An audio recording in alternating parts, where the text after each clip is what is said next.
Det her det er Anthony Downs teori, og den går grundigt ud på at fange medianvælgerne, hvor på vores y-akse viser den procent af antal vælgere inden for hvor meget højre eller venstreorienteret man er.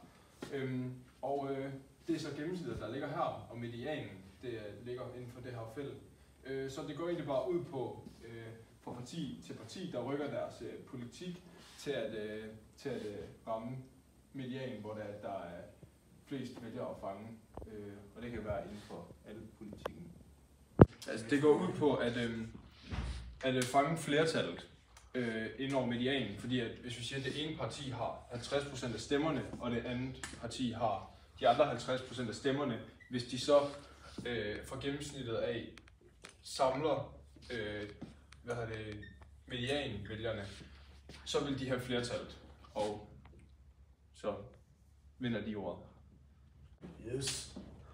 Et eksempel på det, vi kan se med, at Socialdemokraterne, de rykker længere ind, og at Venstre, de rykker længere ind. Det er specielt for Socialdemokraterne, at vi her for nylig har hørt, at der er blevet en skattelettelse på 10 milliarder kroner. Og normalt der vil Socialdemokraterne jo ikke gå ind for skattelettelser, da det er mere over mod lav fordeling i fordelingspolitisk. Yes, her har vi valgt lige at opstille sådan en aktie, hvor vi kan se, hvordan de har ændret sig i forhold til fordelingspolitik og værdipolitik. Og så her, der kan vi se, at Socialdemokraterne, de har rykket sig tættere ind mod midten, og det vil så sige, at de ikke står så socialdemokratisk, som de plejede at gøre. Og herover der har vi også Venstre, hvor vi kan se, at de har også rykket sig længere ind mod midten, hvor at det også er på grund af, så de ikke er lige så venstreorienterede, ligesom de har været. Og det har de gjort nemlig for at fange de medianvælgere, som vi også snakkede om over i Downs.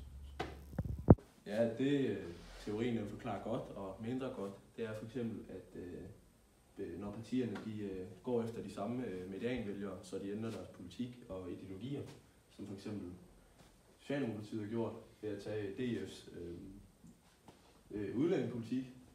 Og så den forklarer mindre godt, det er, hvordan at man så også kan miste vælgere på det. For eksempel ens kernevælgere, så for eksempel Socialdemokratiets kernevælgere, kunne måske finde på at stemme på et nyt parti, når de bare ændrer deres politik for at få nogle andre vælgere.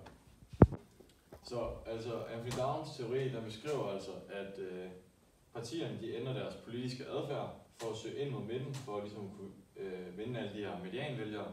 En konsekvens af det kan dog være, at de mister rigtig mange af deres kernevælgere.